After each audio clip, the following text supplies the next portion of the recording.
This is a brief demonstration on Global Forest Watch map and dashboards for those that are not familiar and are interested in getting an initial understanding of the tools and their capabilities.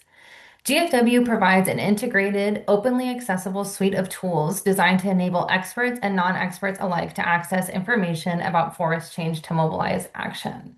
These include the map and dashboards, where users can explore hundreds of data sets. Forest Watcher, which is available as a mobile application for users to download data and take it offline and into the field. And we also have Map Builder, which is an easy to use tool where you can create your own customized maps using GFW data along with your own data. This demonstration will focus just on the map and quickly review dashboards and analytical capabilities as well.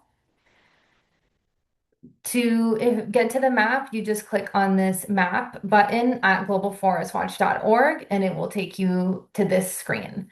There are three data layers that are automatically selected when you get to the map. These are tree cover gain, tree cover loss, and tree cover. Here are the dates for each of these layers, which is important to note because some data layers represent different years. Other things to note on this page are the search capability, where you can search for any of these items, locations, coordinates, etc. And we also have over here on the bottom right a map how to guide, which you can also take a tour of the map through this feature.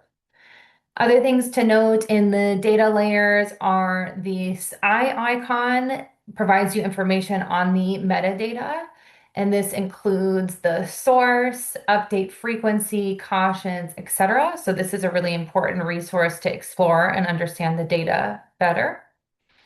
We also have all of these 5 categories of our data. These are forest change, land cover, land use, climate, and biodiversity, which you can explore at your leisure to understand which data layers might be relevant to your work. For the purpose of this demonstration, I'm going to remove the tree cover gain layer and just focus on tree cover loss. Here is the timeline of the data where you can manipulate this time frame to show just the data that you want to see, for example, from 2010 and onward. And you can also press play here to see that tree cover loss occurring over time. For now, I want to explore the global integrated disturbance alert layer. So I'm going to turn that on and turn off tree cover loss. Just a quick note on the difference between these.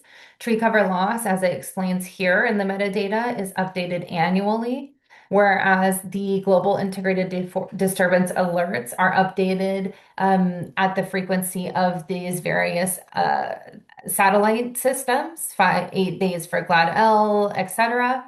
And these alerts prioritize urgency, whereas the tree cover loss, as it is released annually after going through extensive analysis from the team members, we prioritize accuracy with this data layer.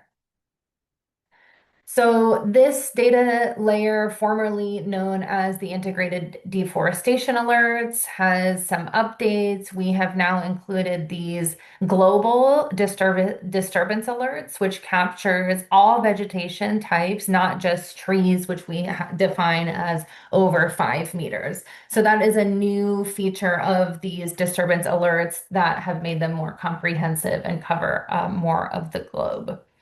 We also have these highest high confidence alerts that are demonstrated by the darker pink going to lighter, which can help in prioritizing alerts. We have here this same time frame, this option to show only high and highest alerts, etc. So I'm going to zoom in to an area that I'm interested in with my mouse or by using this zoom in icon. And another thing that you can do is compare different data layers with the alerts on Global Forest Watch Map. So these are available in land use, And the ones of note are protected areas, indigenous and community lands. We also have concession data, but please do pay attention to those data years as they are not as recent. For the purpose of this example, I'm going to turn on protected lands and start my investigation. So this opacity of the data layer is very helpful in this circumstance because we can lower the opacity of the protected areas to see if there are alerts occurring within this protected area. In this case, I do see that there are alerts happening in this alert area. So I think that this is an area that I want to keep track of. In order to create an area of interest, I'm going to click here. This is an important piece because we do ask about this on the Small Grants Fund application. There is a question about your areas of interest where we ask you to describe them and also include a GFW hyperlink. This question, there are often mistakes, and this is important for our selection committee to be able to look at your area of interest and reference what is happening on the ground there. So I'm going to click draw or upload shape. If you have your own polygon, you are welcome to upload it at this time. Be sure to click on the I button here to learn more about our supported file formats for this. For now, what I'm going to do is start drawing my area of interest by clicking here and starting to click on the map, the boundaries that I want to establish for my area of interest. So I'm going to create that now. And then I will close the shape by clicking again on that last shape, or that last dot rather, to close the shape. Now an analysis has been initiated, so we will wait for that analysis. And this is where kind of the dashboards and on-the-fly analyses come into play.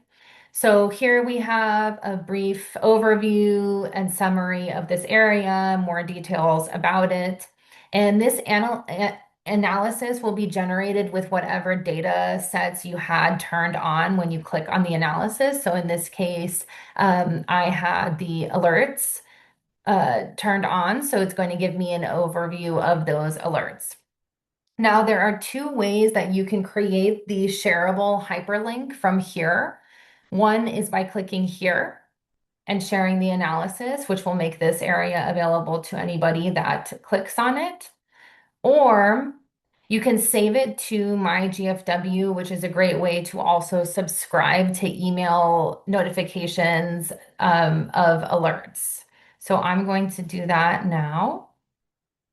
And since I am already logged into my GFW, it takes me straight to saving the area of interest. If you are not logged in or you have not created an account, it will prompt you to do that now. And here I can name the area. I can add tags, make sure it's the correct email associated, and I can select to receive alert notifications in any or all of these three options. As soon as fires are detected, as soon as forest disturbance alerts are detected, or a monthly summary. And then here, if I can select the language, and this part is very important if you are going to choose this route to create your shareable GFW link, because you need to make your area public before being able to share. If not, others cannot review the area and not open it, and that means the selection committee cannot open the area. So that is an important note. Once you have created your area of interest, I'm not going to do that now. Okay. You can go to my GFW, find the area, and click share here to get that shareable GFW link, making sure that you made that area public first. Really briefly, I'm just going to review the dashboard as well. So if you click on an area, it'll automatically take you to the dashboard analysis. And this offers uh, graphs and other visualizations of the data. You can click here to customize the data that's being shown in the graph. And you can download the data here, learn more about it here, and share or embed the widget here. So I hope this tutorial was helpful for you to learn more about how you can use Global Forest Watch in your work.